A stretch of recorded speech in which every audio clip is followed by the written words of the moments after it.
Hopefully I'm holding this up properly here, and they're, go ahead, you're fine. They're stopping my driver. They're telling me they want my phone because I have videoed the USAID facility and so forth. I've told them they can't have the phone.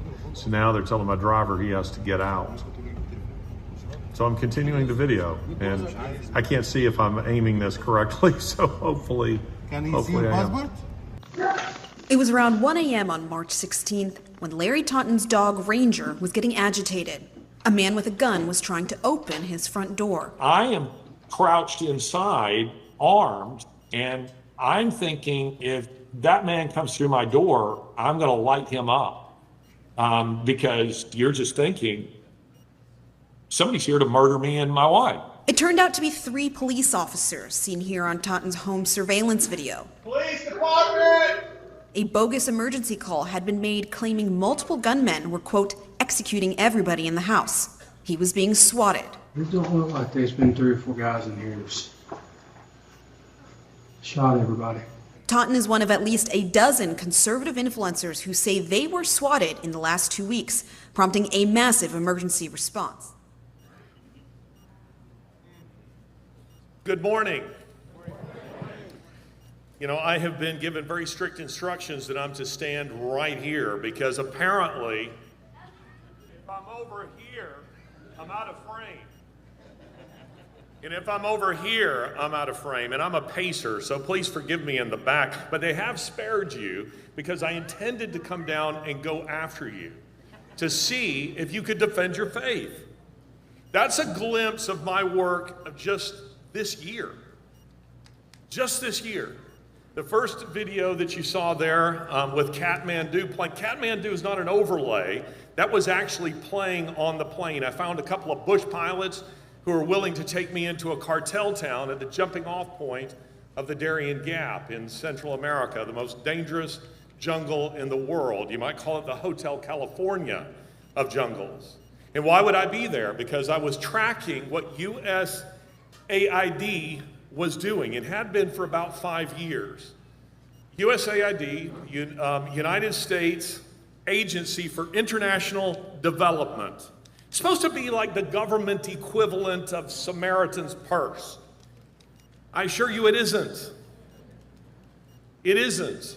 They're running the largest human trafficking operation of modern times. And they were working in cooperation, in a symbiotic relationship with the De Golfo cartel in Colombia. And so I found my Millennium Falcon pilots who were willing to take me into this cartel, this jungle airstrip, abandoned, drop me off, and then they would go and wait an hour away at another airfield and then come back for me as I was getting photographic evidence of what was going on. More than 500,000 children just vanished. Nobody cares. Nobody cares. And you think, can I say Democrats? Am I allowed to say that here? You would think that Democrats actually cared, but they don't care. The idea was to get them from A to Z, mostly from Venezuela into the United States, to flip red states blue. And what happens to them in between? They just simply don't care. The second video that you saw there was me at USAID Cairo. So I went from Central America, South America, to Cairo.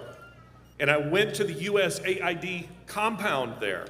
And the next thing I know, my vehicle is being stopped, and I was being accused by the Egyptian secret police of terrorism. I said, you know, Presbyterians haven't been blowing things up since Stonewall Jackson made a habit of it, you know, back in the 1860s. But you guys run with that.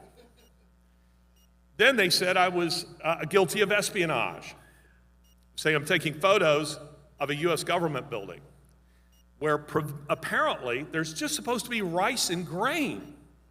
You guys run with that too, because it's problematic, because it's a tacit admission that what's going on here is a lot more than just simply feeding the poor. And then the final one is just a few weeks later, I come back, I think that we're safe and sound, My German Shepherd Ranger. Home defense, by the way, begins with a dog. And I'm partial to German Shepherds, but it begins with a dog. And there was a gentleman speaking yesterday at the dinner. If we can find him here, it's kind of a glare, but he was talking about security, home security. He's a graduate of West Point. Where are you, sir? Okay, well, he's not here. He looked at the list, saw Larry Taunton was speaking, and said, I'll skip that. No, he's in the back. He's in the back. I appreciated what you had to say about your company. See him about his company. And he was talking about AI being used in security, which is very important because my home security cameras would have given you a brilliant 4K replay of my assassination. There would have been no early warning at all, and the kind of stuff he's selling is very different. And throughout that USAID Cairo event, I was sending videos secretly. I was held there for 2.5, 3 hours, and I kept demanding I get out of the car, and I said, I'm not moving the car. We want your passport, we want your phone. I said, no, I'm not moving. You'll either have to physically move me. I was trying to force the issue. And I was sending videos to my friend down here, my wife, Lori, who's sitting on the front row, and Lawrence and Lizzie Fox. Would you stand, Lawrence and Lizzie? Lawrence and Lizzie Fox, I was sending them videos so that if the Egyptian secret police said that they didn't know what happened to me, I just fallen in the Nile, they would have some evidence to the contrary. And by the way, Lawrence Fox, as somebody just said when we were out here looking at the booths, he's a big deal in Britain. That was the quote. Lawrence Fox is actually a very famous actor, but he's also an activist on behalf of the Christian faith, he's pushing back against the woke mob in the UK, and yesterday had a massive court victory against the woke mob because, of course, what did people do? Yes. It's all over British media and news because as he has pushed back, of course, somebody just accused him of racism. Well, he sued. And after 6 years, finally won. Free speech is almost dead in Britain. But he has almost single-handedly started to bring it back because of victories such as that. Part of what I want you to see from this is that we live in a volatile world. We live in an incredibly volatile world.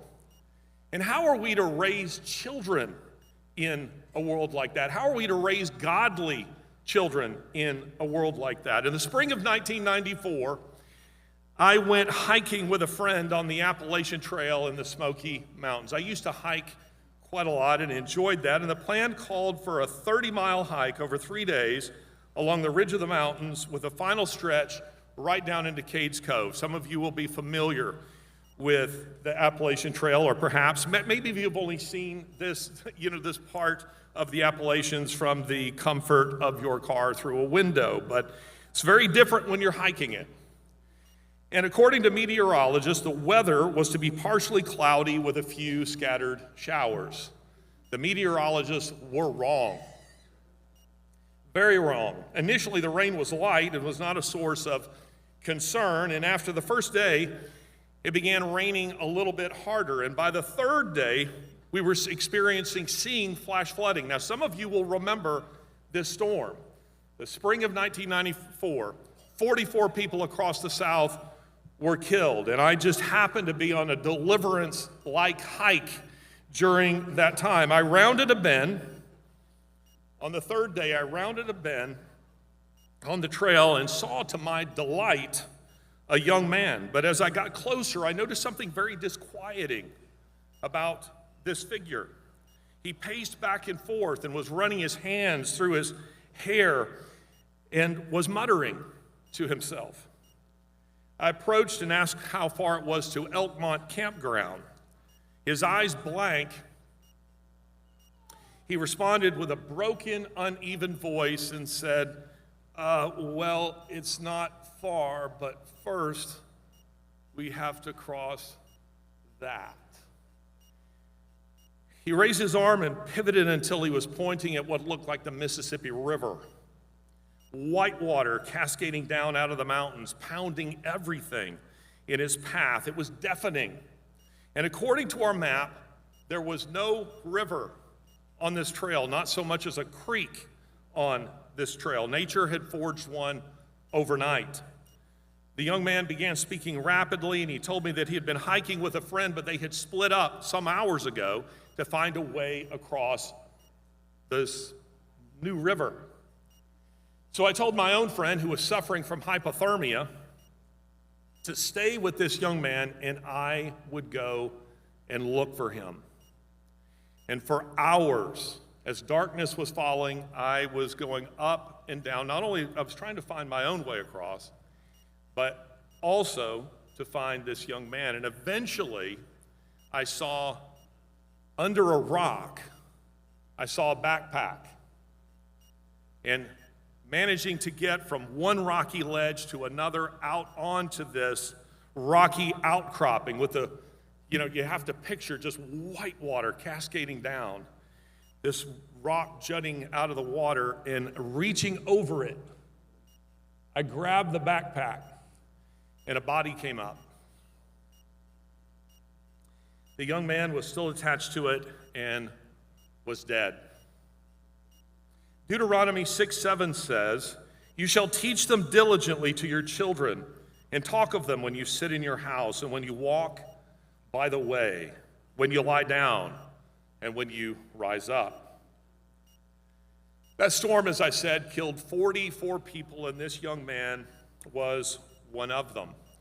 During the night, it turned out this young man had been actually hiking with 4 people, and they had split up into 2 groups. And the other one, the day before the storm had started, had already made it to Elkmont Campground, and when their friends didn't show up, they notified park rangers.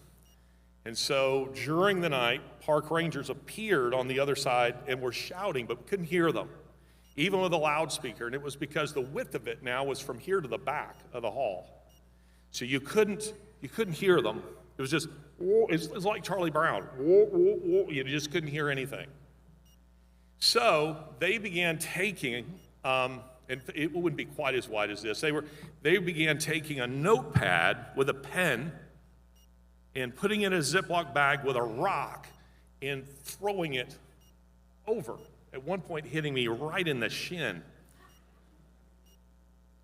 And they were asking questions. Who are you?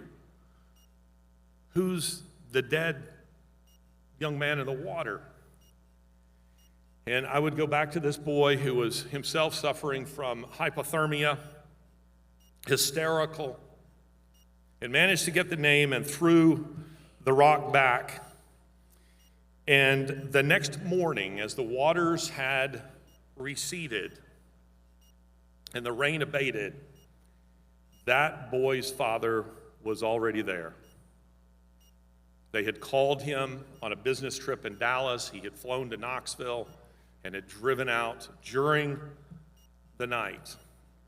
And as we were, during the night, I had helped the Rangers setting up a pulley system whereby we could, kind of a zip line. And once we got across, they used a winch and began cranking that boy's body out of the water. And I'll never forget it. Around under his arms and cranking him up, and I looked to see the face of that father. Can you imagine it? There to see his 17-year-old son being pulled from the water. I've often wondered about that man. I also wondered whether or not he was a believer, and if he took the words of Deuteronomy 6:7 seriously, because in an instant, all that he had ever taught his son was reduced to this: did he have a relationship with Jesus Christ? Nothing else mattered. In a moment, any future promise he might have shown as an athlete, as an artist, as a scholar, as a husband or father, became utterly irrelevant. Is the spiritual training of your children your number one parental priority? Unfortunately, for most Christians, it is not. If this man was like most, he probably said that he didn't have time for such endeavors. Is that a valid excuse? There are two kinds of busy, and distinction must be made between them. The first is what I call real busy. By real busy, I mean substantively busy. Not imagined, but real. A person who falls into this category is busy for reasons that are beyond his or her control. This person works extraordinary long hours, not because they want to, but because they have to, just to subsist. The second is what I call elective busy.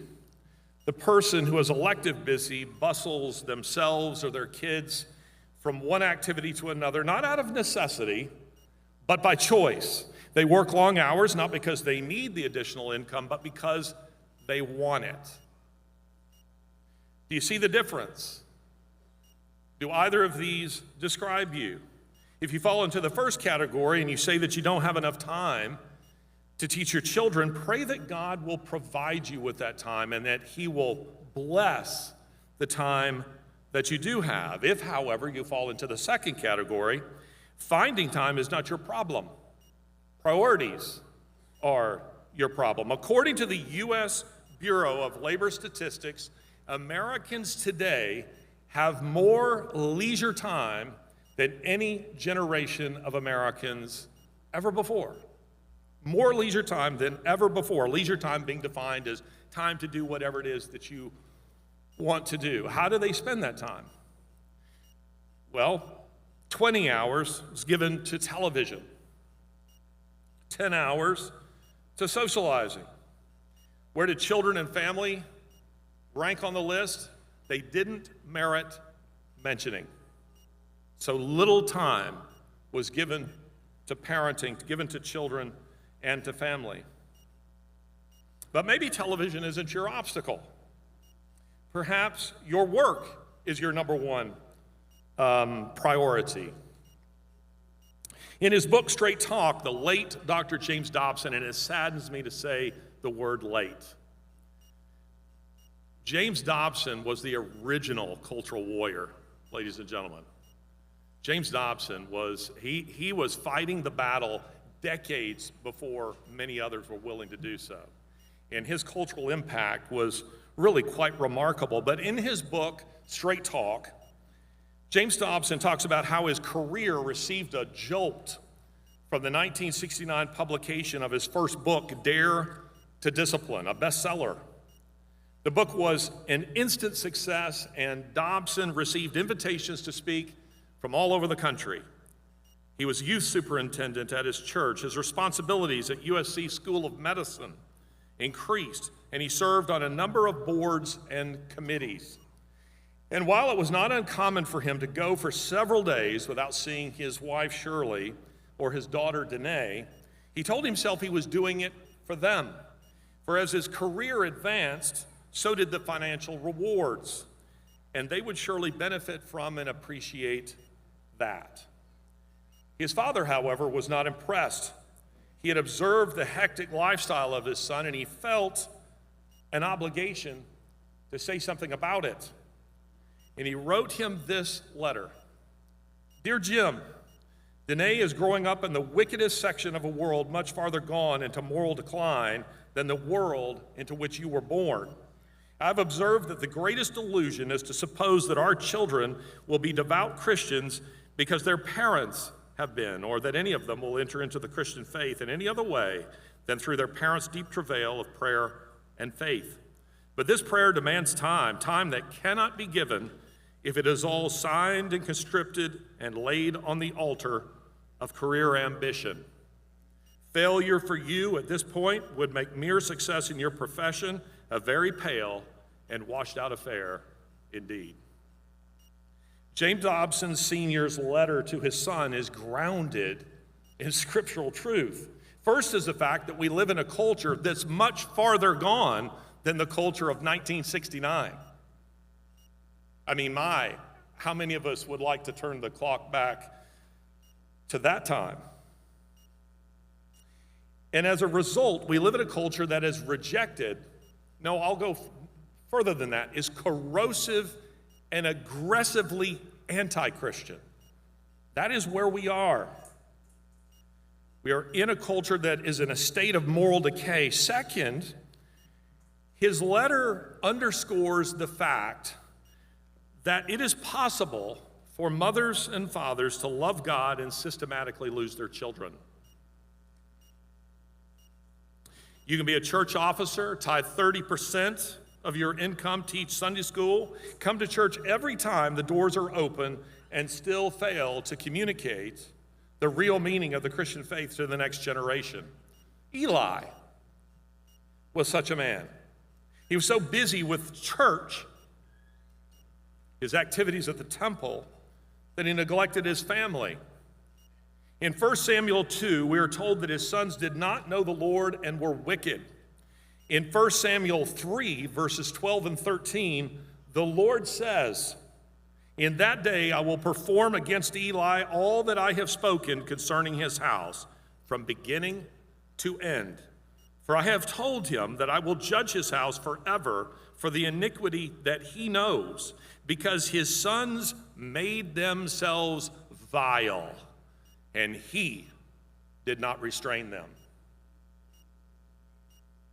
It's quite a warning. Many of you have responsible jobs that must be taken very seriously, and there's nothing wrong with that. And there's certainly nothing wrong with working very hard. Colossians 3:23 commands that you do so. But none of you has a job that is more important than the spiritual training of your children. You may think that bringing your children up and taking them to Sunday morning worship, VBS, and youth is all the spiritual training they need. It is not. Apparently, that's what Eli thought. Perhaps Eli thought that taking his children to the temple was all the spiritual training that they needed. And it doesn't work that way. The sad fact is that for most children, the bulk of their spiritual training comes from the church. Now, some of you might be jarred by me saying that. Isn't that where they're supposed to get it? No. It should be first from you. The church should be supplementing what is happening in your home.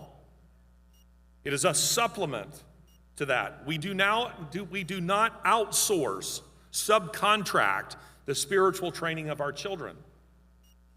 Recently, Lori and I hosted a couple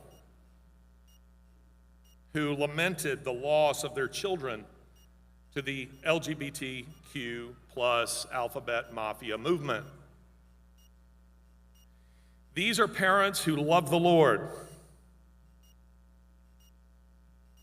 They were raised in the church, and they raised their children in the church. And yet, one by one, their three beautiful daughters rejected the Christian faith. One of them declaring herself a lesbian. Knowing that I was preparing for this talk, I asked them, "Do you mind if I anonymously tell something of your story?" "Not at all." And I said, "What would you, if you could do it again, if you could do it differently, if you had your children, at 3, what would you do differently?" And the answer was this: we wouldn't assume our children received our faith through osmosis. It has to be intentional. It has to be deliberate. Let that sink in. This story is all too common. I have spent so much of my career working with youth. I love in my soul, really, I'm a teacher. I love engaging young minds and developing young minds in general, but youth in particular. And it's because it's rare that you encounter hypocritical youth. They're eager to learn. They're very eager to learn. And many years ago, when I was teaching in an elite preparatory school, very secular preparatory school, I would find, Gabe introduced me as subversive. I would find subversive ways to introduce the gospel. But let me give you an example of the sincerity of students. My students saw that I taught history, Russian literature, and my students saw that I collected, just for their interest, rocks from historic sites from around the world. So there would be, a rock from Marathon, a rock from Omaha Beach, a rock from Hadrian's Wall. And because they wanted to please me, if they admire you, they want to please you. They want you to like them. My students began collecting rocks from their own trips and bringing them. Our collection was growing. And then we're in Greece. We're at the Parthenon, and I look over, and some of my students are gathered around a column. I'm not quite sure what they're doing. And they come and present to me a piece of the Parthenon that they've just chipped off. A year or so later, we're standing in Moscow, Russia, not Idaho, and I see a group of them. We're standing in Red Square, and I'm talking to like a Marx impersonator or something. And my students are standing in a circle. They have pulled out of the ground a cobblestone that sits proudly on my shelf. I mean, what was I going to do with it? A cobblestone from Red Square. They got in a circle, and the one in the middle went, yeah, put it in a pocket. Take that, Putin.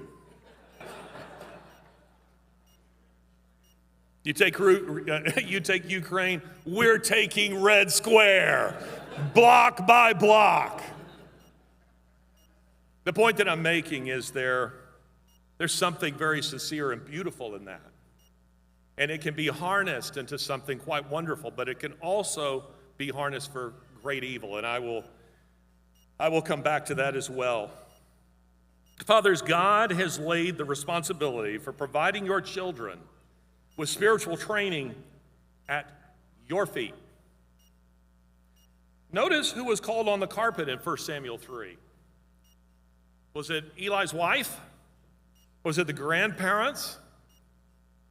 It was Eli. Was it youth director? It was Eli. His sons, said the Lord, made themselves vile, and he did not restrain them. It is your responsibility. So how are you doing in this area? Perhaps one way is to answer this question. Who or what is the most powerful influence in your child's life?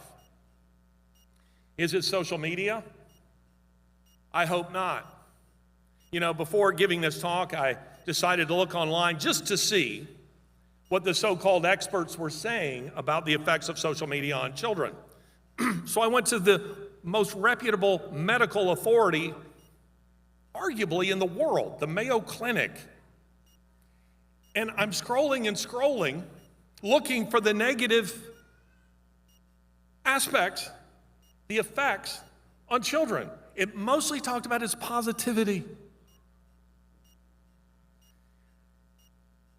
That social media is problematic, I don't think I need to tell you. As for its benefits, I see none whatsoever. Now, Gabe says he follows me on Twitter. I should warn you. I'm fairly scorched earth. Lawrence, my dear friend over here, says to me, Larry, you'd be arrested in Britain. And then he goes, the smoke you saw billowing on the stage earlier, it was him. Is it television? Again, let's hope not. Television has been linked to a phenomenon of the last 20 or 30 years, attention deficit disorder. It destroys a child's ability to think in a concentrated, linear fashion. They shouldn't have phones, but I'm going to leave that for a breakout session. Is it his or her peers? Even worse. When Lori and I decided to homeschool our children, the argument we kept hearing was socialization. Have you ever heard that? I love what Steve Jobs said when he was asked about homeschooling. He said Lincoln was homeschooled. He turned out kind of interesting.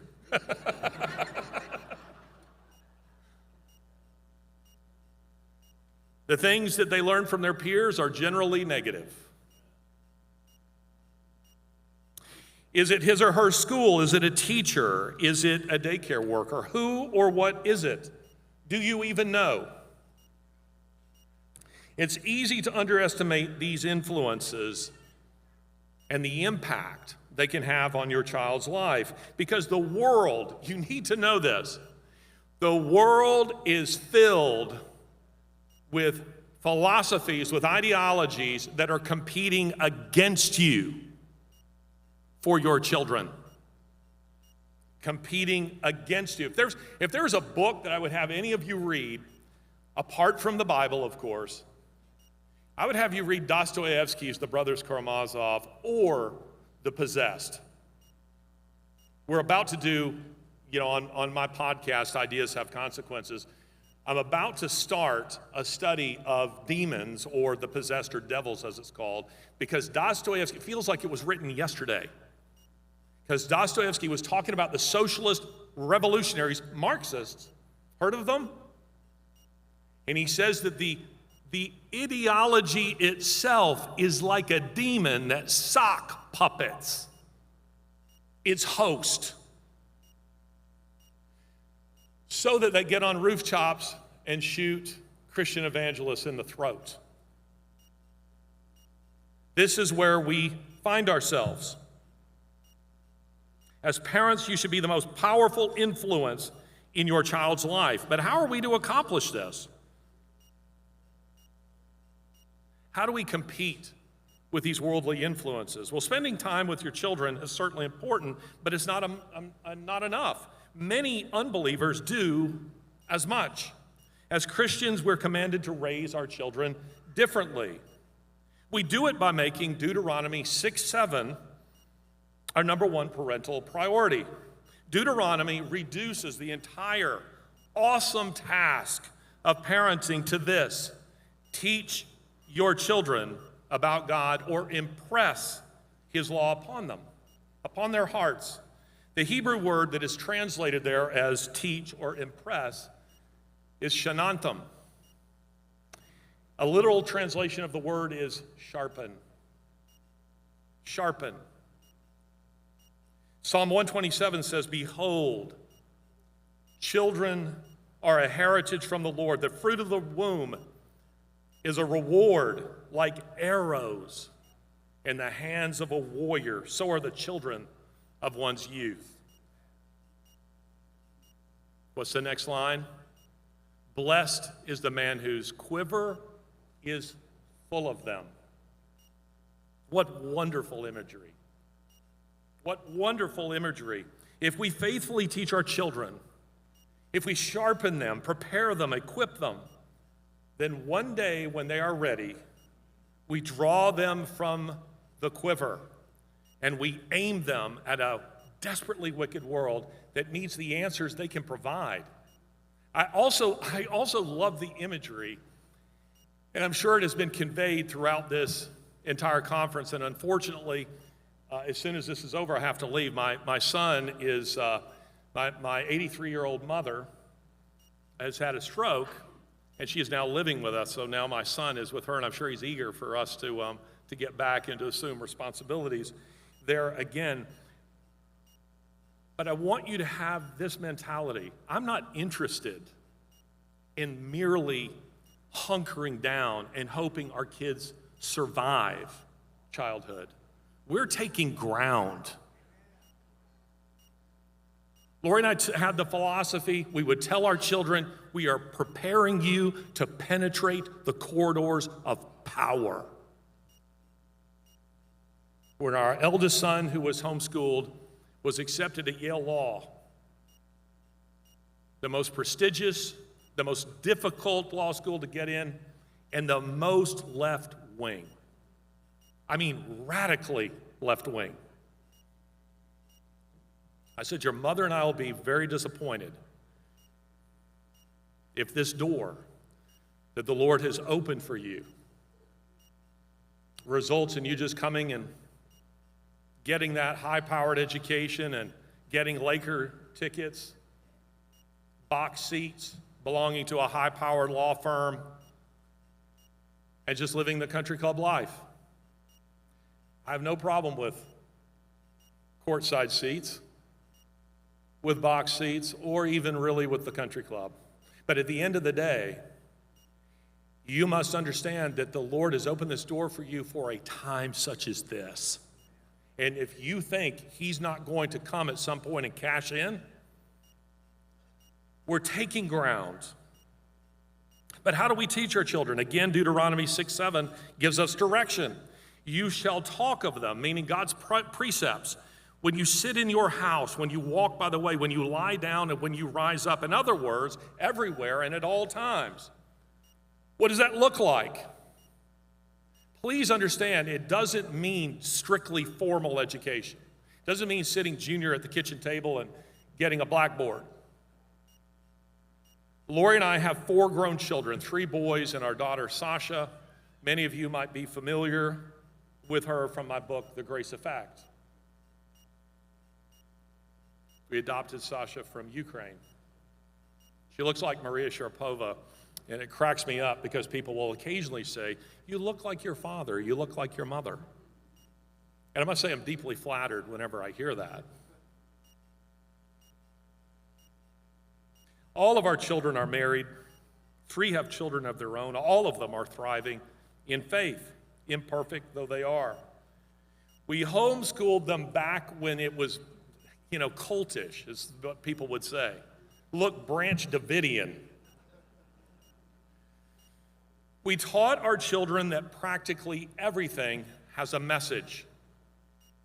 So you're just riding in the car or whatever, and you see a billboard, and you say, what do you think that's saying? Hey, son, what do you think?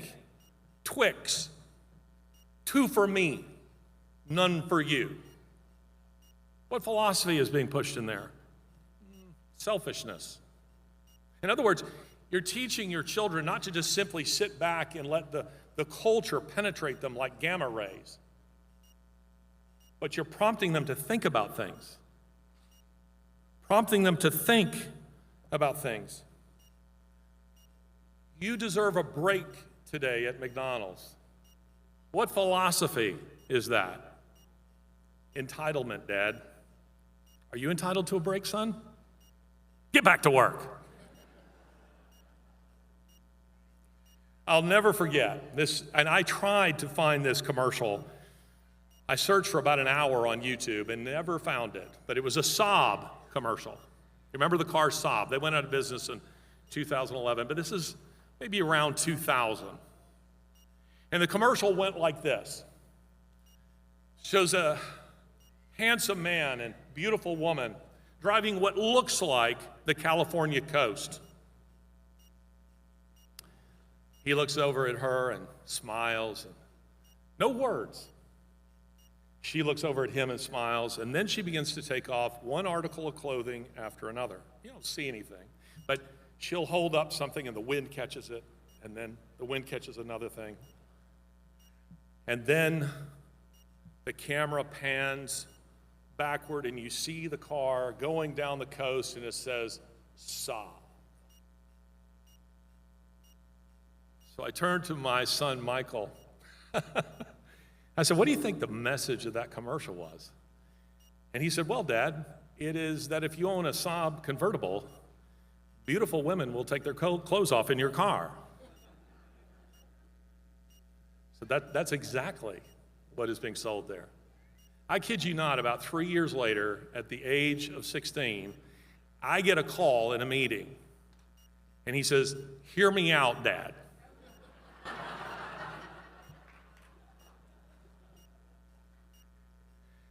There's this Saab convertible for sale. I said, no.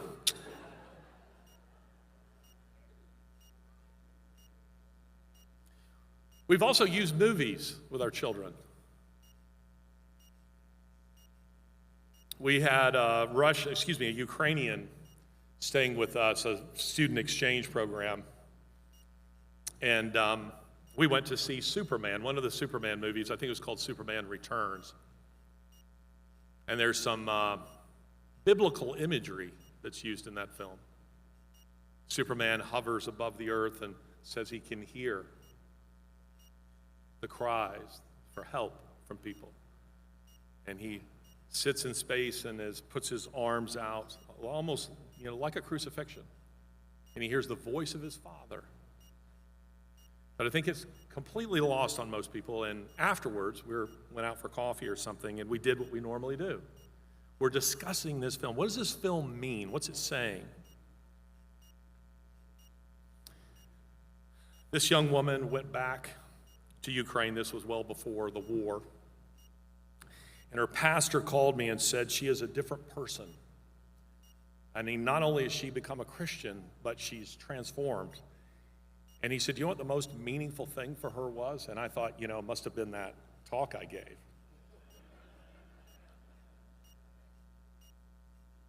He said, it was your family sitting around and discussing movies and literature and commercials. She said she had never experienced anything like it in her whole life.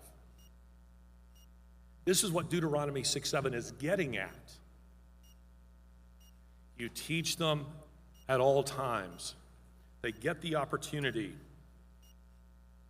to hear from you and understand your worldview, and for you to get a sense of what's going on in their minds. C.S. Lewis said this: the task of the modern educator is not to cut down jungles, that is, eradicate bad ideas, but to irrigate deserts. He said that in a little book called The Abolition of Man. And it was when there was an educational debate in the 1940s taking place in Britain about how do we spot the potential Adolf Hitlers, in our classrooms. And they said, you find that kid and you pummel him, basically, ideologically speaking. And Lewis said, you've got it all wrong. You rob the propagandist of his audience. He says the idea that you're going to change that kid's mind is almost nil. But the propagandist thrives in an ideological vacuum. And so you fortify the hearts and minds of everyone else, and he's left being a crackpot at Speaker's Corner on Sunday afternoons in Hyde Park. You see? Have you noticed how many people these days, frighteningly so, will believe almost anything? And it's Romans 1 really being fulfilled.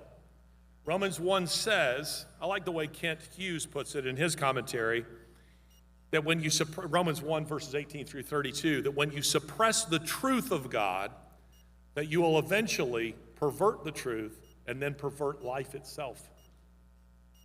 So that you come to this place where you say, a boy can be a girl and a girl can be a boy. I mean, you just embrace the utterly absurd.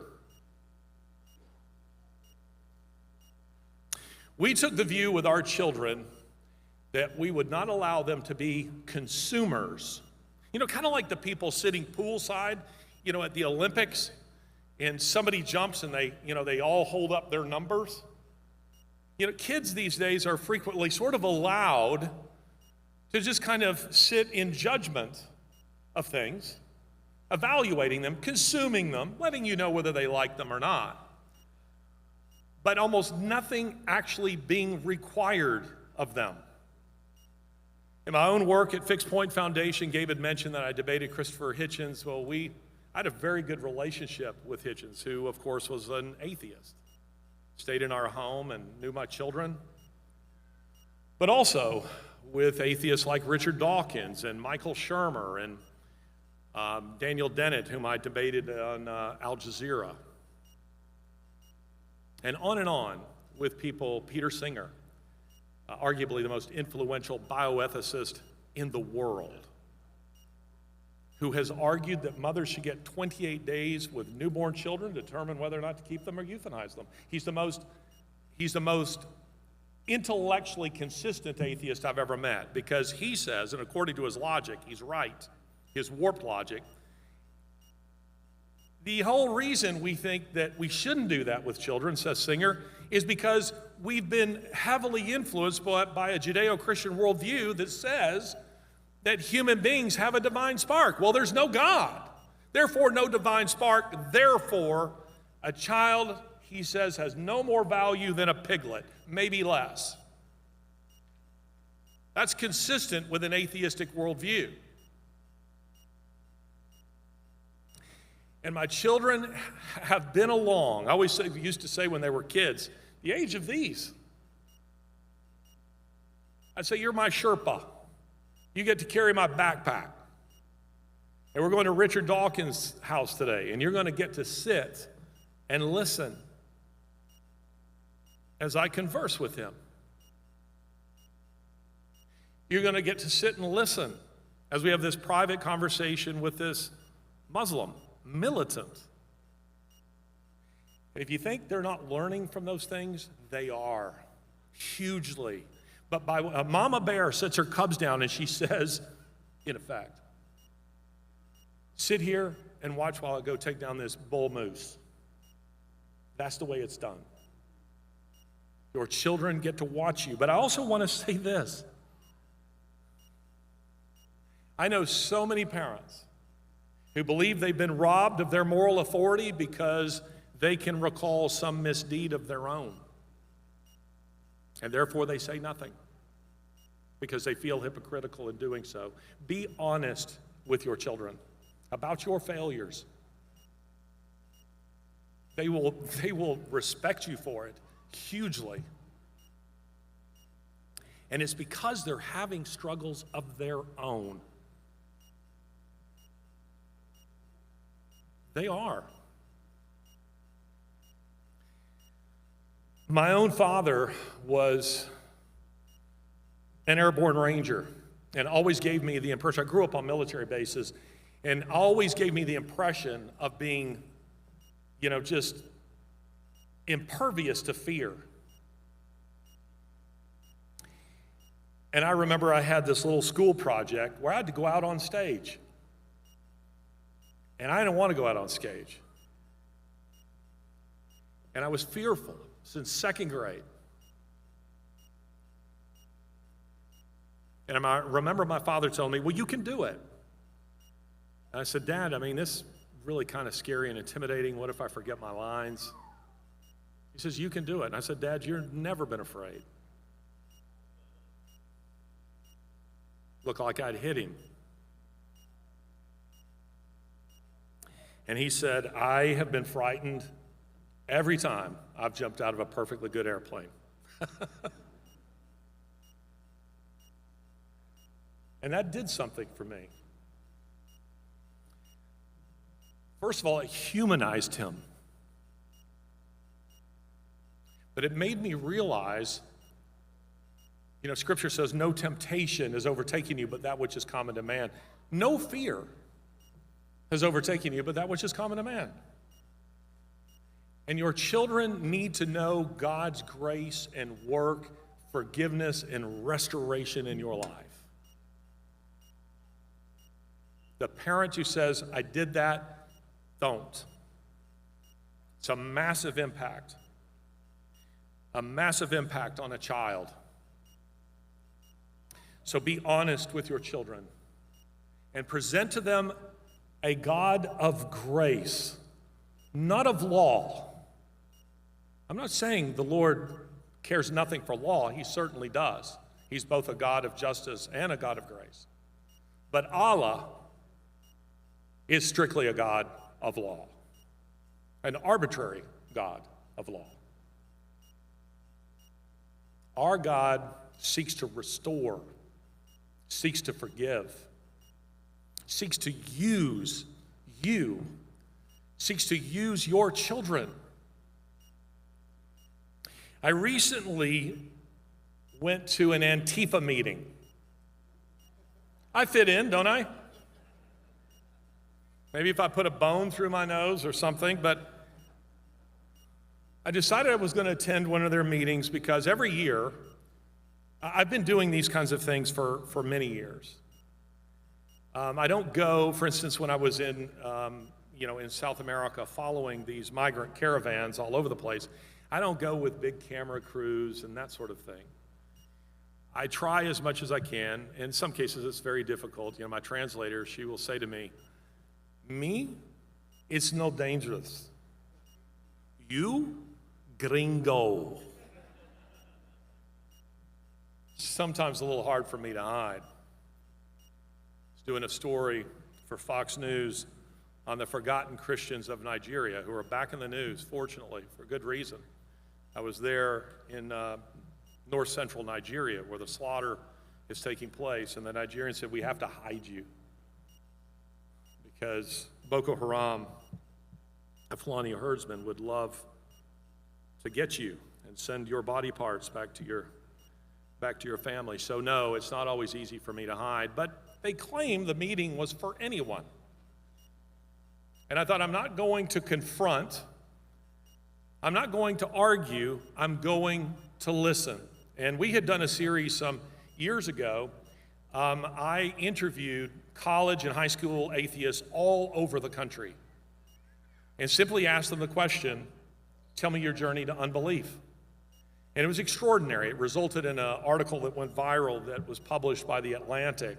Atlantic would never publish it today, barely published it then. But I thought, let's see what's in the minds of these kids who are joining Antifa, the anti-fascist movement. I dare say none of them had I said, what is fascism? Well, it's Trump. It's Christians. Charlie Kirk. I don't think any of them could give me a substantive answer to the question. But I went, it was a meeting in this little restaurant. I sat at a nearby table, waited for others to come, and it was very poorly attended. And the person leading the discussion was a university professor. How shocking. And he was seeking to radicalize students. And all the usual litany of things came up. ICE, Trump, Charlie Kirk. The guy said, I underestimated the backlash to the assassination of Charlie Kirk.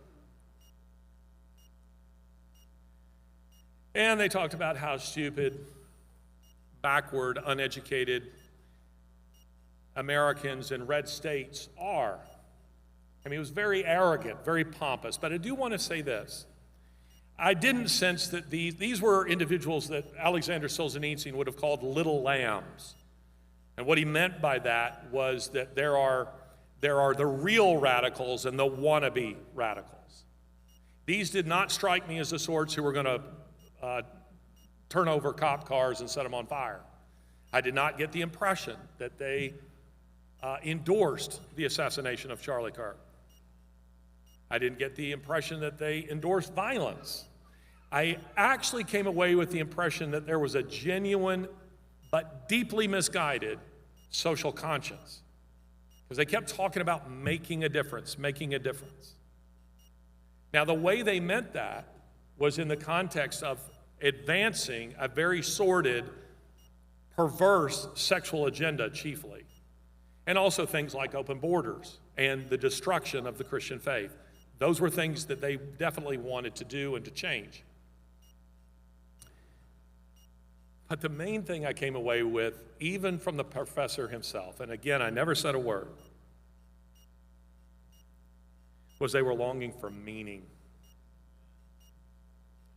They were longing for meaning and mission. They wanted mission. They wanted to be a part of something bigger than themselves. They had this grand illusion of their own self-importance and significance in the world.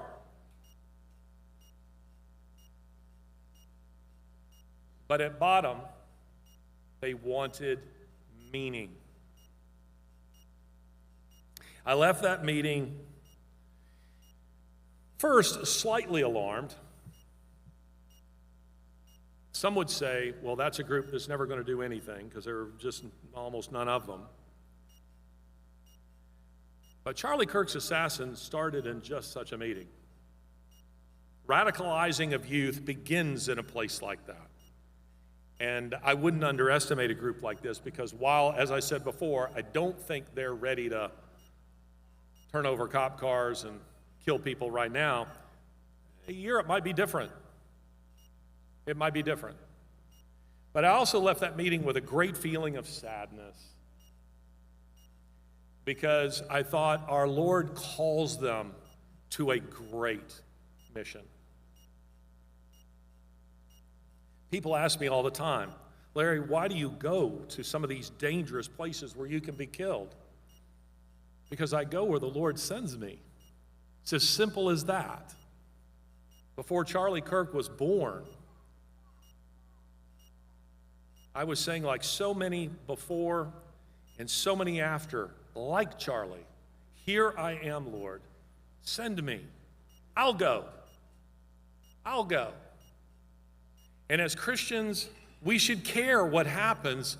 What Trump is doing, I'm just going to throw this in very quickly. What Trump is doing with Venezuela, I'm just fist pump. And I do, because most of the people who are coming into this country illegally are not militants. There are people who are fleeing. CNN says they're fleeing global warming. Complete nonsense. They are fleeing socialism that has wrecked their. When you talk to some of these people, they're doing the only thing they can do because they can't feed their families. And by the way, when we say they're illegals, they're illegal in every country they go through. Venezuelans come into Colombia. The Colombians say, America's that way. Get out. I know that all of you think that everything south of Texas is Mexico. But it's just not so. The Panamanians say, America's that way, and so forth. They don't want them. And the Biden administration was facilitating the movement of them through USAID. So I was supplying information to the President of the United States and to others. This is what is happening. And the only way to stop it is to make life tolerable in these countries.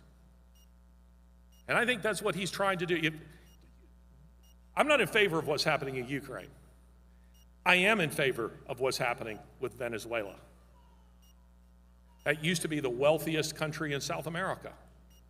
Been destroyed. Been destroyed. Ladies and gentlemen, God calls you. He calls your children to what I remember Stephen Curtis Chapman in the 1990s called the Great Adventure. It's not a fake mission. It's a real mission. And I learned from Acts chapter 6, I won't exposit that passage here now, but I simply say this, that I'm clear on my mission. I don't do anything that isn't a part of my mission. I know my mission. I know my calling. And you should know yours. And you should acquaint your children with their mission. I come back to what I said at the beginning. We aren't interested in merely holding ground. We want to reclaim it. We want to take it.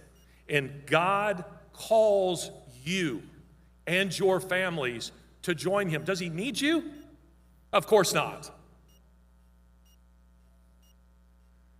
Years ago, when my kids were little, and I'd be mowing the lawn, my boys would come out and they would get, you got the push mower and then you have a lower bar. They would get in between and hold that lower bar while I'm pushing. And they had the illusion that they were mowing the lawn. But I was pushing. The Lord allows us to have the illusion that we bring people to Christ or we change the world, but it is the Lord through us. But just as I felt as a father, did I need my boys out there to help me push? Absolutely not. Did I want them there? Yes. Yes. We aren't playing defense, we're playing offense. And this isn't an easy task. Indeed, there will be consequences. As one Christian author put it, I think very well, he said this, the consequences of doing what is right in this world will eventually catch up with you. You'll miss a promotion or two. The socialites will mark you off the party list. Being faithful will cost you something. And when you have to take a stand for your faith, your children will be able to watch their parents endure the hardship of being true to their convictions. But it's in those moments that the fire of faith is handed down. The torch of God's truth has passed from one generation to another, not during the good times, but in the heat of the battle. If you remember nothing else, ladies and gentlemen, I hope you will remember this about my presentation today. In the end, the only thing that has eternal significance, indeed the only thing that has eternal consequences, is whether or not you have conveyed to your children the Christian message. Thank you so very much.